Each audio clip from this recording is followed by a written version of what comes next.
25장입니다.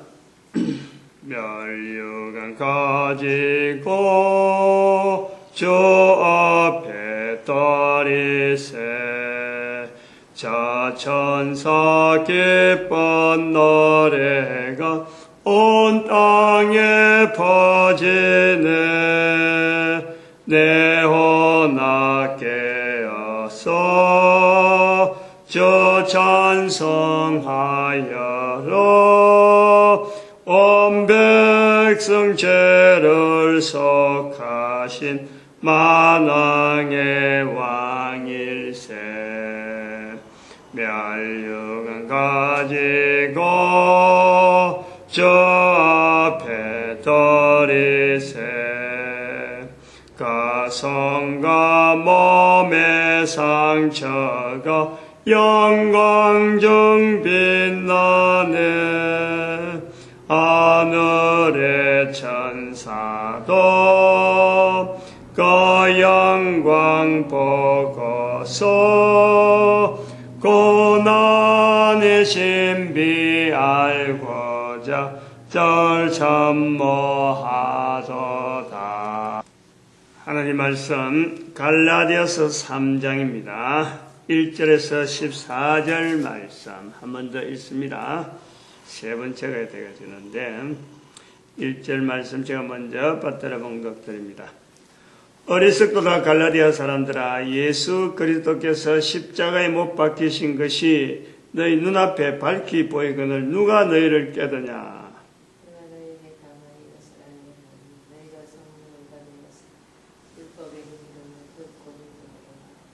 너희가 이같이 어리석으냐.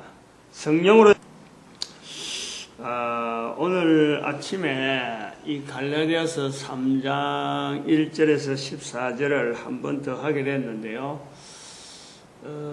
이 한 번 더 하게 된 것은 사실은 그 본문에서 어떤 처음부터 한 번 더 해야 되겠다 하는 것을 사실은 처음부터는 한 번만 하려고 한 걸 어제 2번 했단 말이에요.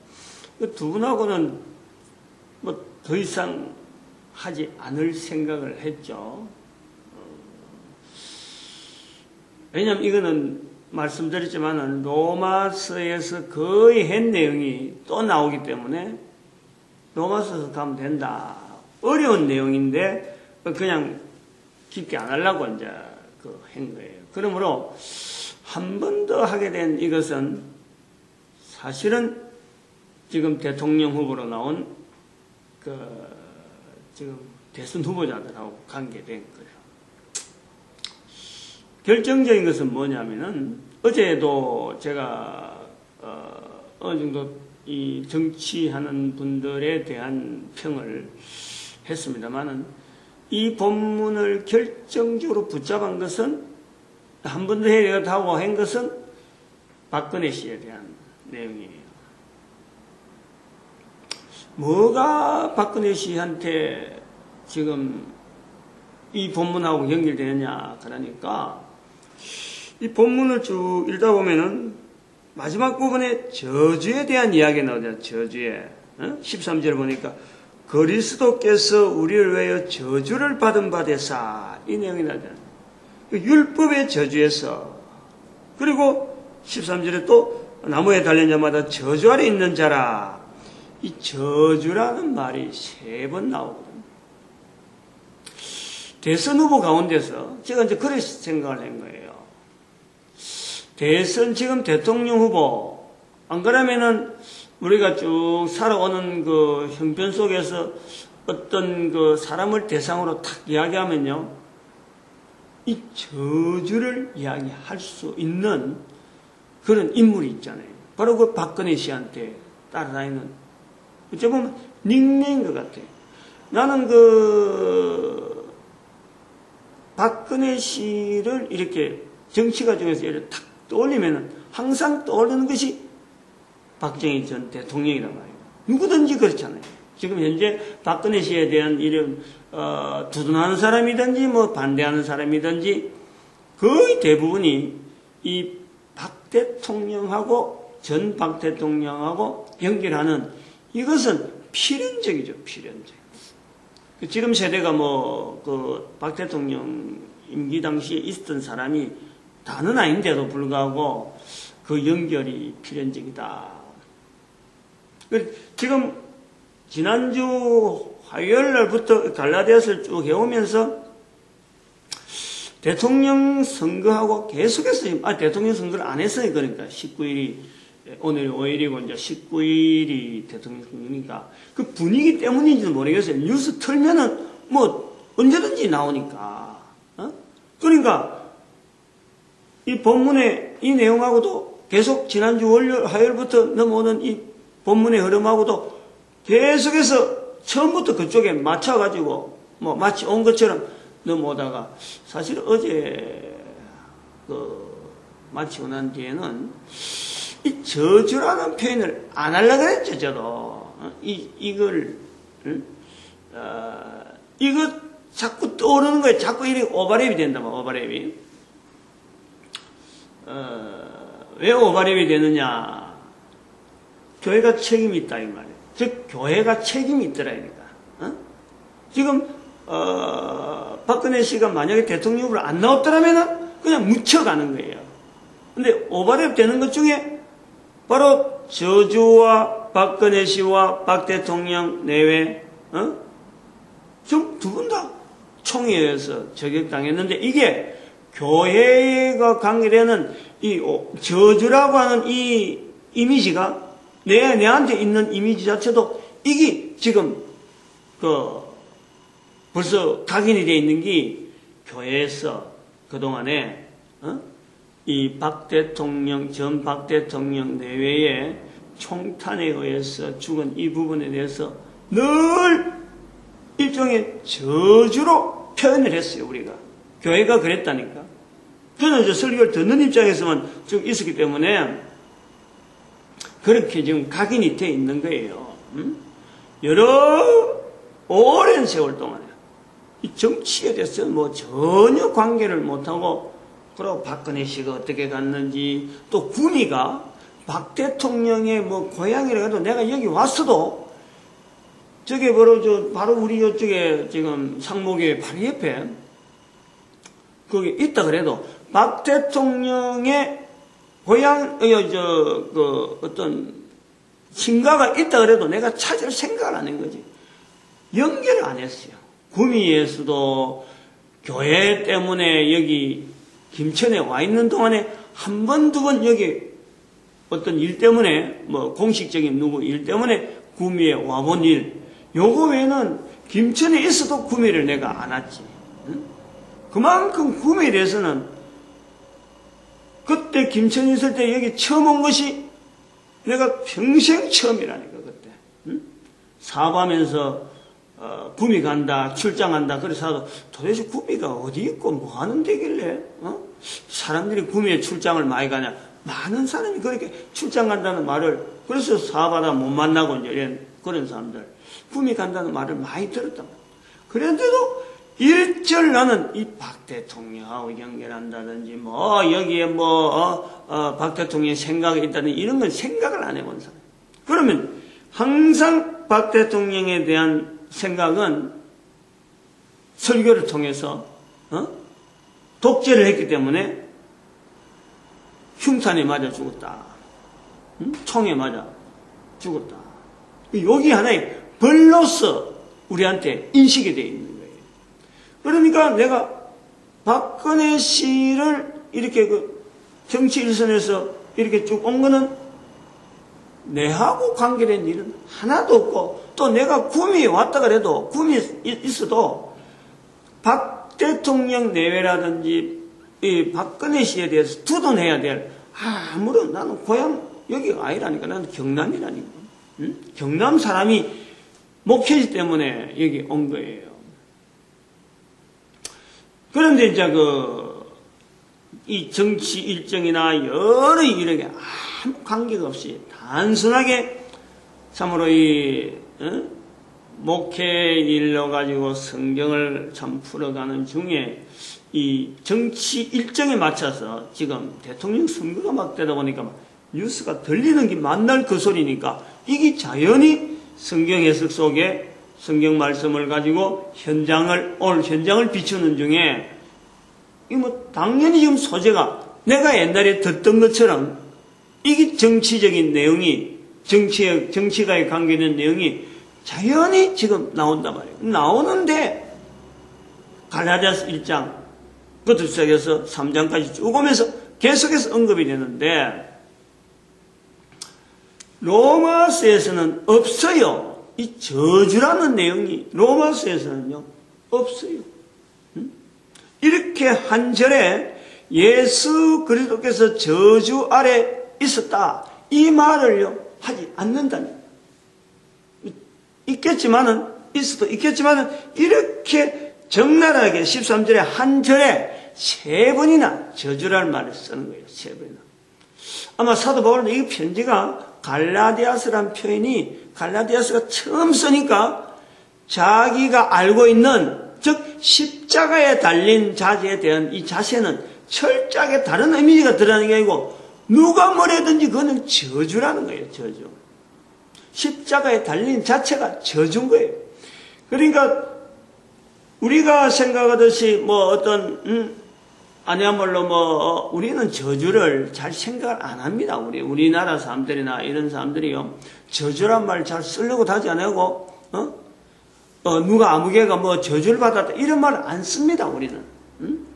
저주는 철저하게 신에 대한 개념 자체가 있지 않으면은 이 저주란 말이 안 나오는 거예요.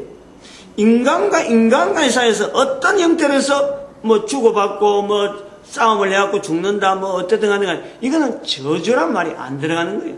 저주는 철저하게 신에 대한 인식을 하고 그 다음에 받아들이는 게 저주라는 거예요.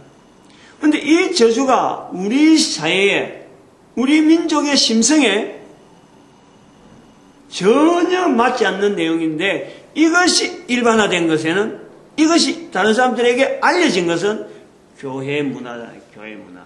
교회가 이 저주라는 표현을 십자가에서 달려 죽으신 예수 그리스도에 대한 표현, 갈라디아서에 있는 이 표현을 교회가 마구 남발한 거예요. 남발했다 보는 거예요. 그러니까 제가 인식을 되었고, 박 대통령에 대한 내용을, 박 전 대통령에 대한 내용을 딱 이야기하면은 교회에서 들은 이야기가 탁 스치는 거예요.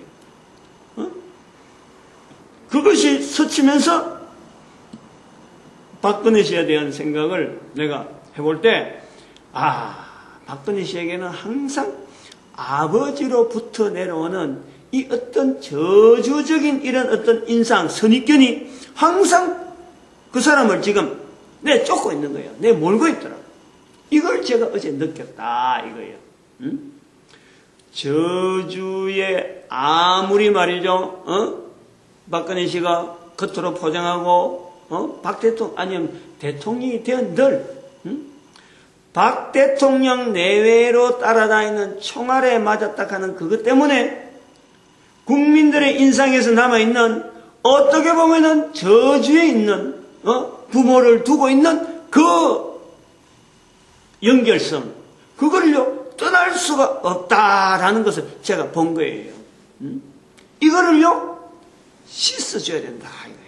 제가 지금 말씀드리려고 하는 거는 저주를 자꾸 뭐 강조하려는 게 아니고, 이 저주의 표현을 잘못 쓴 교회가 저주에 대한 정확한 어떤 의미를 알고, 그리고 이 저주라는 인상 때문에 쫓기고 있는 이 모든 사람들에 대해서요, 이걸 풀어줘야 된다.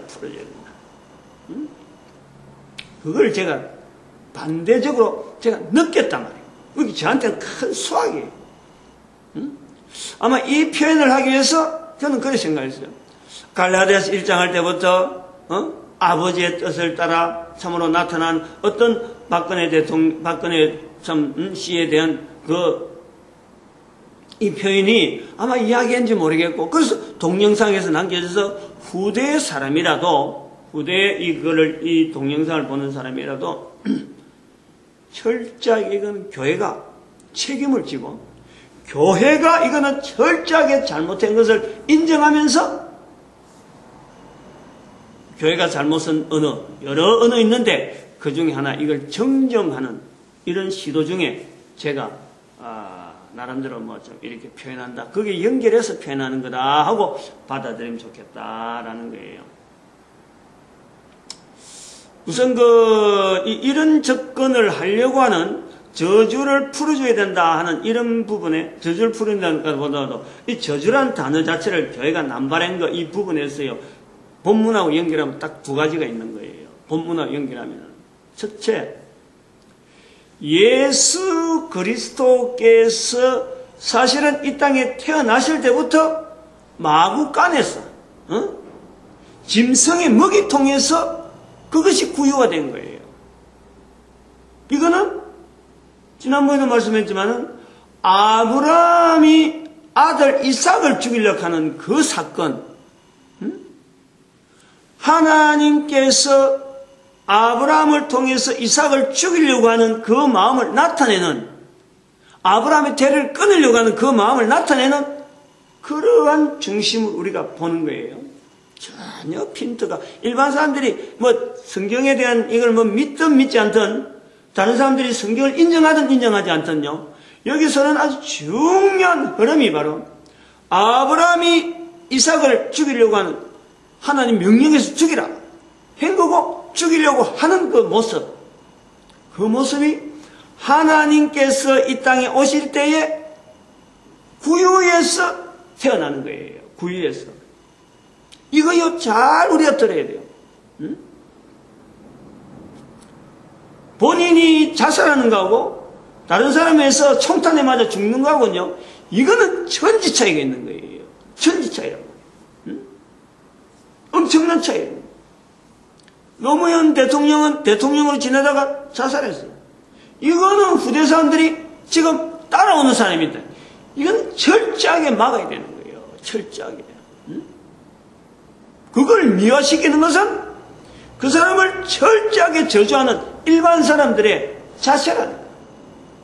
그러나 총탄에서 죽는 거는요, 그리고 자기가 뭐 총탄에서 죽는 것도 자기가 자살하는 것이 아니고, 어쨌든 당사자든지 상대방이든지 제3자든지 어쨌든 간에 총탄에서 죽는 것은요, 이거는 저주로 이으면 안 되는 거예요. 이건. 총탄에서 나면 저주는 안 된다.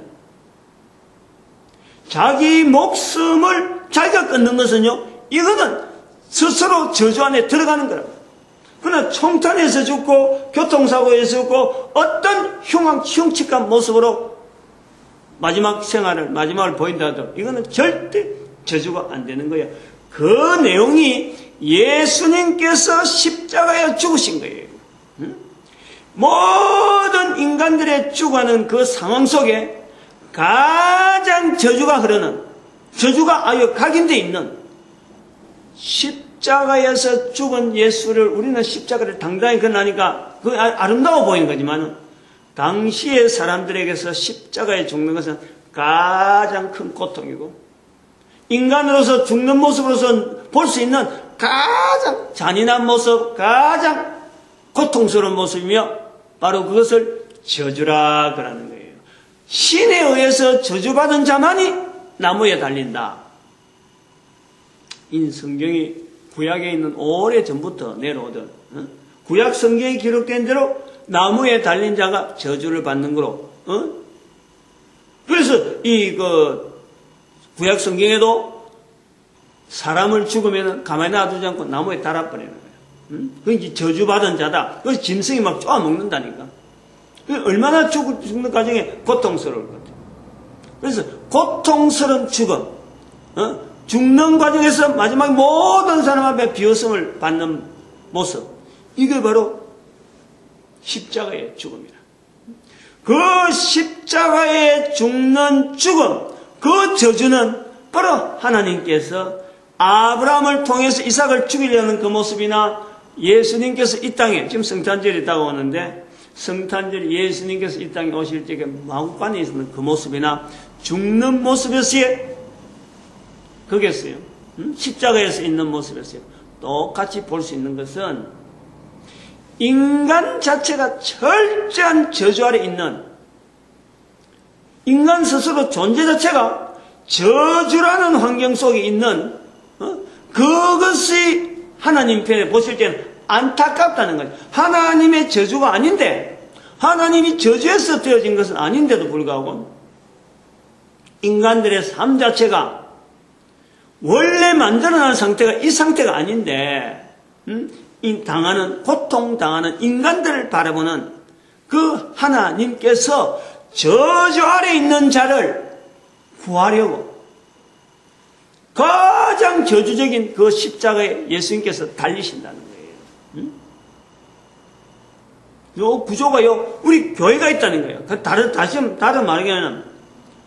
하면은, 저주에 있는 자를 저주 아래에 있는 자, 하나님의 저주가 아닌데, 인생들의 살아가는 모습 자체가 저주 아래에 있는 듯한 삶을 살 정도로 원래 만드는 그하고는 완전히 달라있는 이 인간들을 구하시려고 저주를 표상이 되어지는 십자가에 예수님께서 달리신단 말이에요. 우리 교회가 이것을 전해야 되는데 오히려 저주라는 표현이 성경에 있어. 그래서 목사나 설교를 하는 사람들이나 마음 놓고는 아니지만 이것을 무단으로 그냥 저주를 많이 표현하면서 박 대통령의 내외의 서거에 대한 부분을 이 저주라는 표현을 썼었다. 내가 그래 들었기 때문에 내가 그래 인식이 되어지고 그동안에 자꾸 그 오버랩이 되어지고 여기 와서도 저는 전혀 어떤 박 대통령에 연결되어진 이런 부분에 내가 어떤 일도 내한테 부탁한 사람도 없지만 하질 않고 교회 안에서의 이제 그게 여기 오보니까 구미 오보니까 그 반대되는 급부를 내가 만난 것에 대해서 나름대로 몇 가지 충격을 받은 거 지난번에 내가 말씀했잖아요. 구미 와보니까 이런 문화가 있네 하는 것을 내가 느낀 거예요. 물론 생가도 그 후에 한 1년 있다가 내가 가봤나요? 우전에 오다가 한번 일부러 가봤지. 생가도 가보고 생가가 있었다는 것도 그렇고 그 다음에는 저기 그 목욕탕에 저기 무슨 큰 목욕탕이 있어요. 그거 가면은 복도에 박 대통령 그 사진을 탁 걸어놨고 복도에 큼직한 액자를 해갖고 내 일생 조국과 민족을 위하여 하는 이런 구호를 탁 걸어놨. 내가 처음에 딱 인식이 이런 표현을 했나 싶을 정도로 박 대통령 그만큼 내가 몰란 거예요. 내 인생 그러면서 고등학교 졸업하는 해인가 그때인가 고등학교 2학년 때인가 그때인가 투표를 했어요. 박 대통령이 김대중 대통령하고 지금도 다 대통령이지만 이 마지막 투표를 하는데 목포 지역에서 어찌 보면은 김대중 표가 적게 나와가지고 그때에 그게 전환점이 돼갖고 박 대통령이 이제 유신 쪽으로 넘어가는 거예요. 그 선거 기억이 나는 거예요. 워낙 센세이션을 일으켰으니까. 근데 그 뒤로는 제가 이 선거 투표 이거 전혀 내가 모르는 건데. 그런 걸 보면서 이 구미에 오니까 이런 걸 보는구나. 내가 그때 딱 느낌이 있었어요. 그 다음에는 얼마 전에 몇 년 전에 지금 이제 안 되니까 금오산 기도 갔다 오고 나면은 점심을 먹는데 그 점심 먹는 식당에 가보면은 허름한 이 번개 식당이 있어요. 번개식 구미에 저기 송정동에 허름한데 시장 안에 있는데 싸니까 이제 그거 들어가는 거고 그거 가보면은 박 대통령의 사진 관계된 사진을 계속 해마다 장수가 늘어나는 거예요. 달력에 있는 걸 자꾸 붙인다는 거예요. 달력도 박정희 대통령에 관계된 이 달력이 계속 나오는 거예요. 이 구미에서 누가 만드는 것 같더라고요.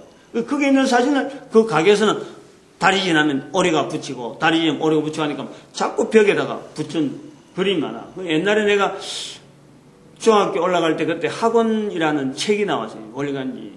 그래서 그 책에 본 그림들이 많아갖고 그때 본 그림들이 자꾸 나오니까 자꾸 생각이 나더라고.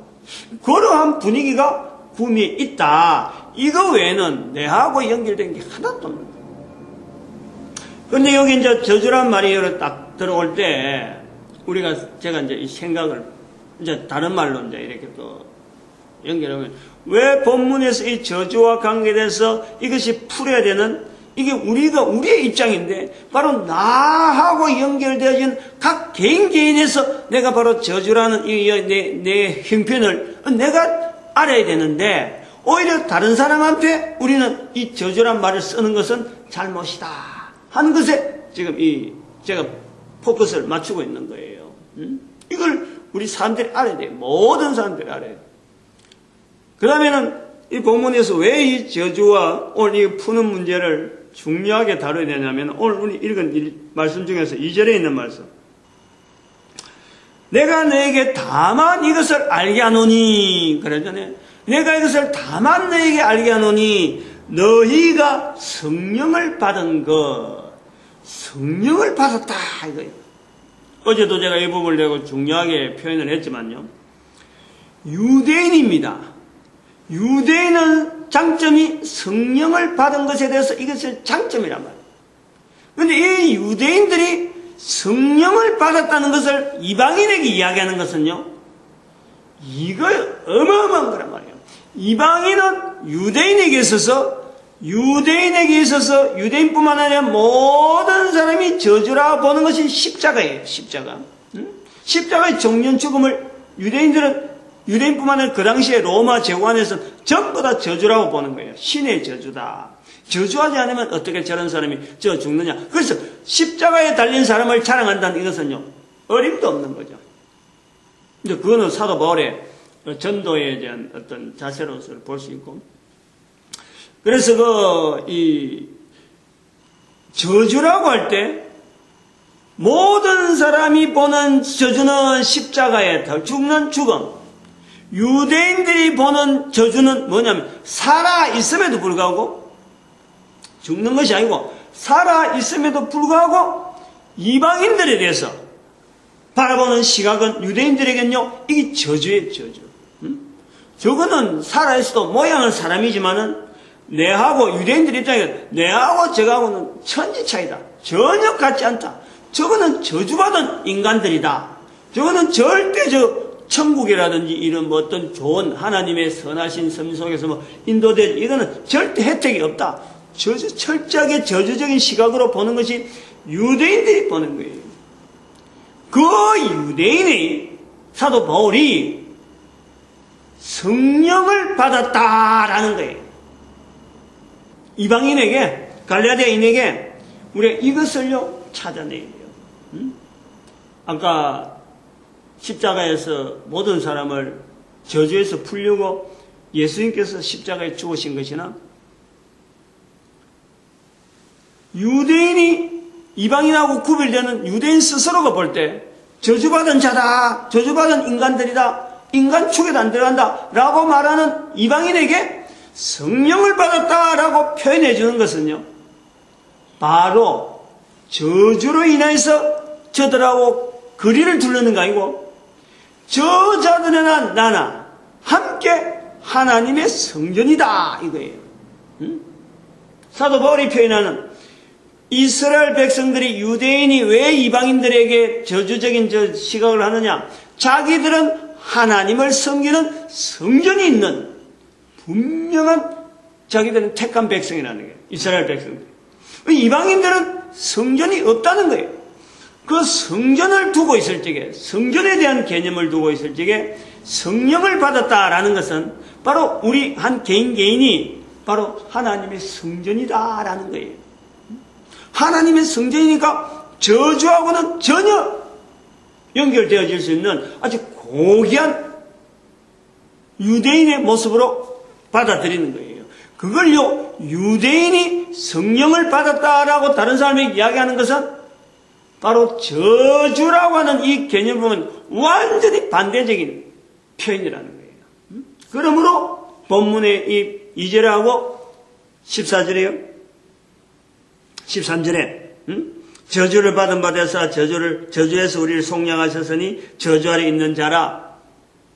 예수 그리스도의 저주와 바로 이방인을 향한 유대인의 저주, 요 내용이 전체가 통한다.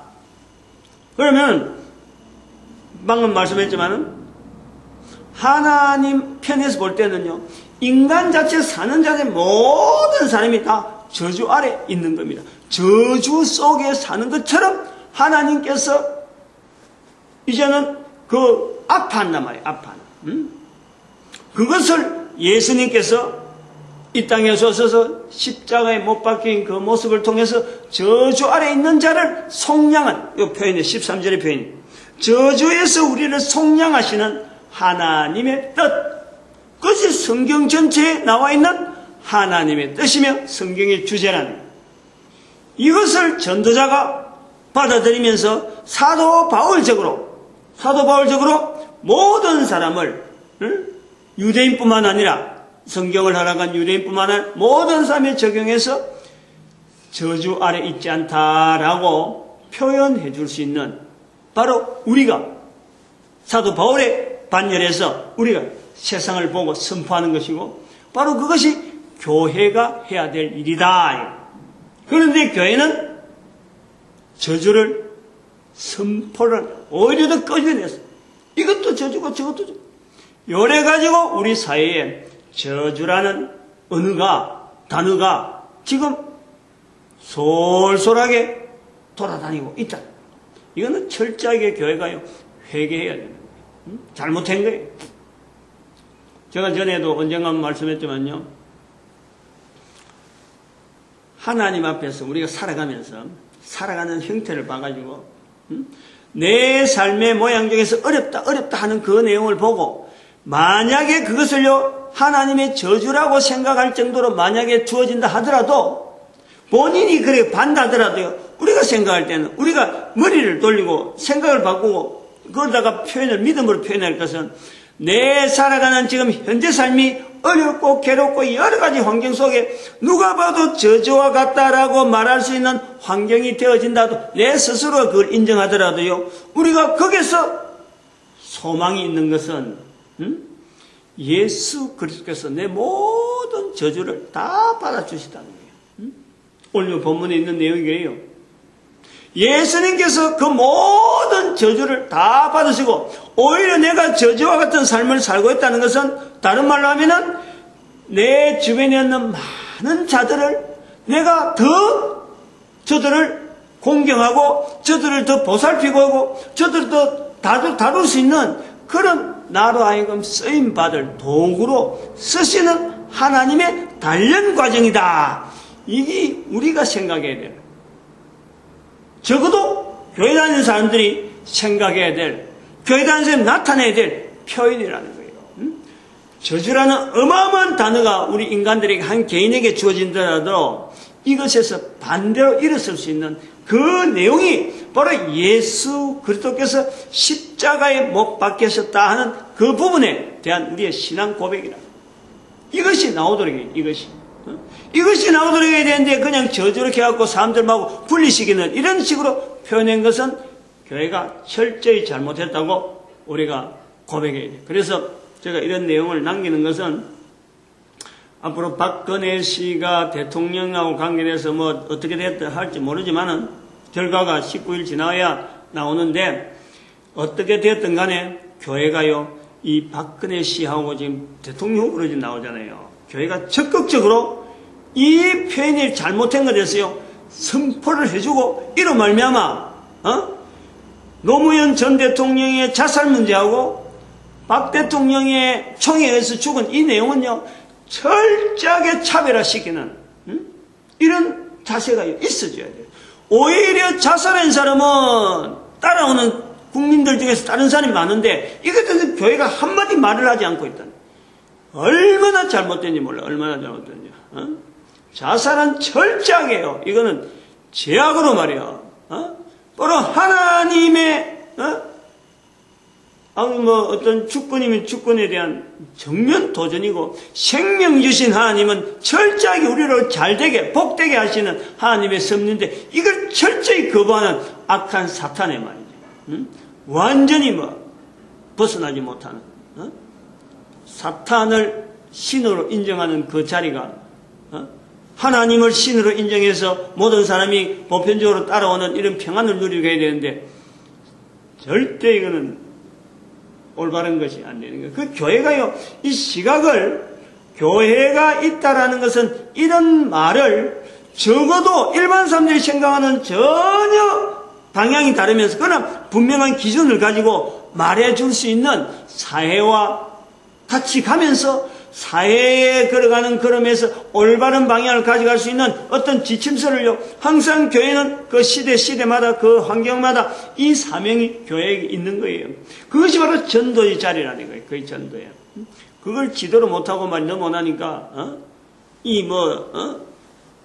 독재할 때는 독재할 때, 따라서 편성했다가 또 정부에 좀 된다 싶으면 힘 있는 쪽에 항상 붙어가고, 어쩌면 좀 의용 비슷하게 사회가 일반인이 볼 때 그랬다는 거예요. 그 분명한 지침, 이게 지금 우리 사회가 나아가는 방향이 잘못됐다 하면 잘못된 쪽으로 이야기를 해주고, 잘하면 잘한다고 어떤 방편을 더 내는 이런 어떤 분명한 기준이 있는 걸음을 해야 되는데, 이것도 아니고 저것도 아니고 이래만 오니까 교회가 지금 사회에 인식을 못 받는 거예요. 그래서 제가 이 본문을 정리하면서 제가 이 표현을 한번 해야 되겠다 싶어요. 제가 오늘 처음부터 박근혜 씨하고 이야기 나온 여기가 이 본문의 관계는 아주 직접적인 우리 교회의 어떤 잘못도 있지만은 이 땅에서 지금 살아있는 생존에서 보면은 박근혜 씨한테 결정적인 부족이 뭐냐, 결정적으로 뭐가 부족하냐 보면은 축복이더라고. 축복. 박근혜 씨를 축복하는 사람이 있을까 이거예요.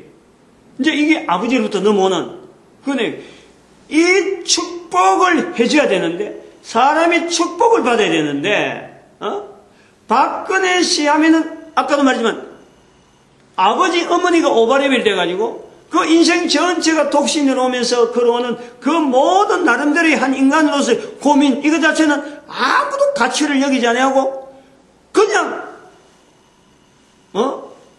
사람을 아주 매도해버리는 거예요. 매도해버리는 거예요. 아무리 잘 포장해놔도 거기에서 뭔지 모르게 어두운 그늘이 쫙 따라오는 이런 인상이 박근혜 씨가 있구나. 그래서 이 본문에서 나오는 성령을 받았다. 성령을 받았다. 성령으로 시작했다. 육체로 마치겠냐. 이런 표현을 우리가 보면서요, 이 성경의 말씀에 또 하나님의 우리를 위로하는 이 말씀에 우리는 철저하게 순응하면서 박근혜 씨도 하나님 앞에서 축복받아야 할 대상이다. 이미 죽은 사람에 대해서 우리가 축복하자 말자 이런 내용이 아니잖아요. 살아있다는, 지금 현재 살아있는 이 기간은요, 모든 인간들에게는 축복이라는 이 단어가요 항상 따라가요. 그게 우리 교회가 해줘야 될 일이에요. 교회는 어떤 사람이든지 죽은 사람에 대해서 이렇게 저렇게 표현하면서 저주란 말을 하진 않아야 되고, 하지 말아야 되고, 살아있는 사람에도 물론 저주란 말을 써서는 안 되고, 살아있는 사람에게는 철저하게 축복이라는 통로를 통해서 축복이라는 언어를 가지고 바라보는 시각이 우리 교회가 해야 될 일이라 이래 보는 거예요. 왜냐하면 예수님께서 천국이 가까웠다. 천국이 가까웠다.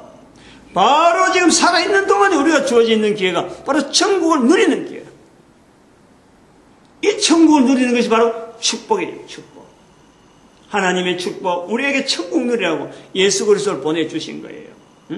살아있는 동안 주어진 거예요. 살아있는 동안 우리 인간들에게는 전체가 다 축복의 대상이에요. 인간과 인간과는 늘 하는 말이지만 축복의 관계, 축복의 관계. 그래서 박근혜 씨를 제가 공식적으로 축복을 합니다. 왜냐하면 그도 하나님 편에서 볼 때는요, 집 나가 있는 아들이에요. 집 나가 있는 탕자예요. 무슨 일을 어떻게 돈 지금 이래 대통령 후보 나온다고 해서 탕자가 아니냐? 탕자예요, 탕자.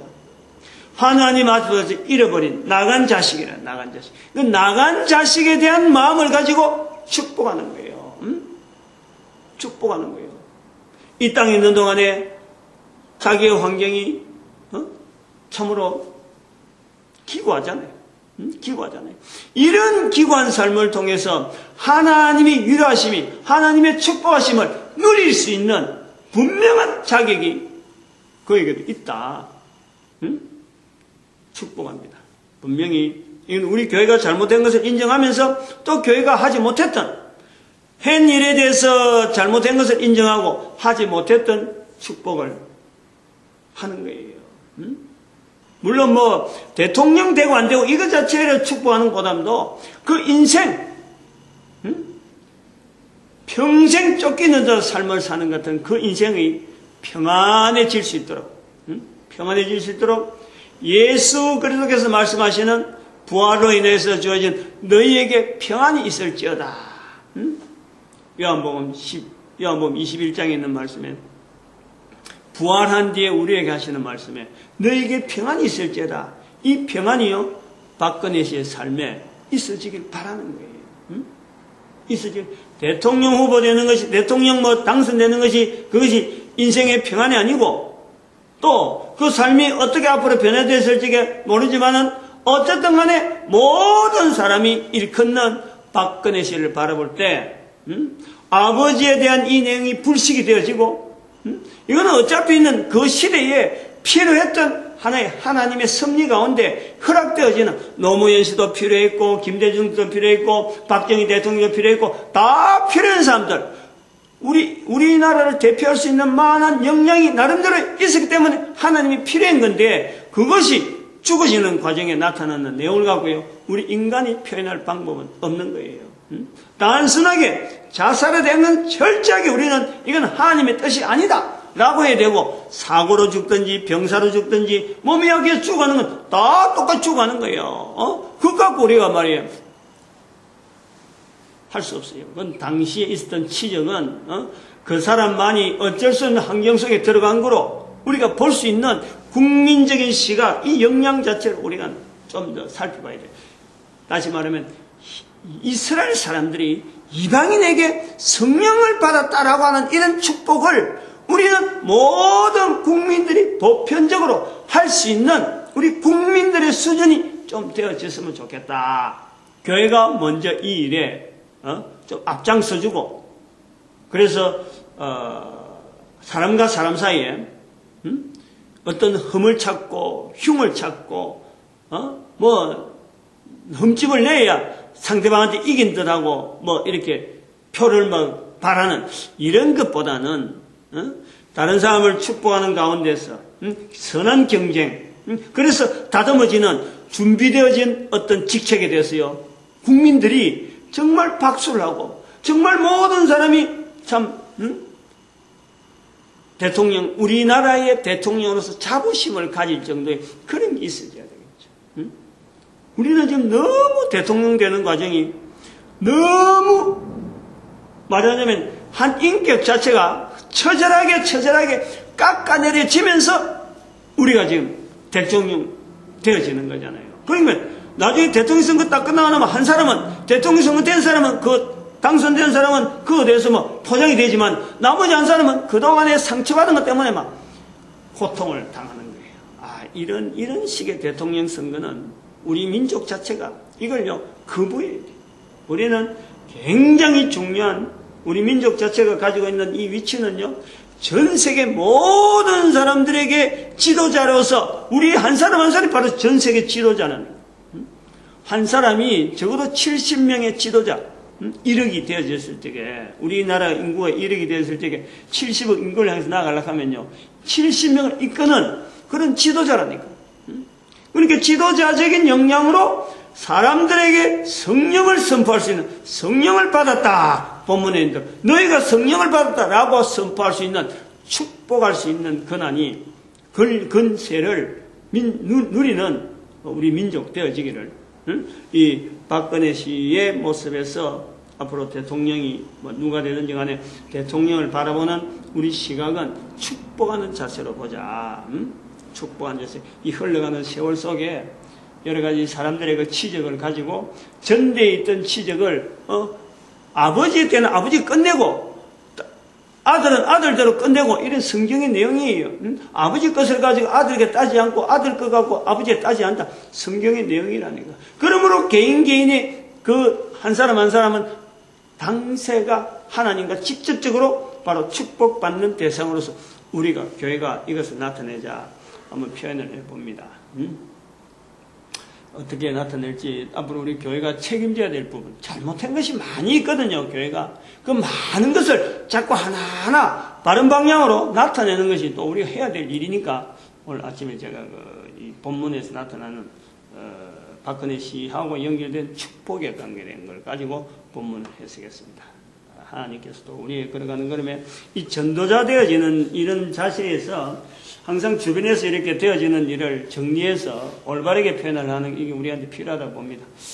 그리고 우리 교회가 하나 되어져야 되고, 전도하는데 교회가 하나 되어야 되고, 우리 민족이 전생을 해서 준비하는데 또 축복하는 시간으로 주의 감사합니다. 주여!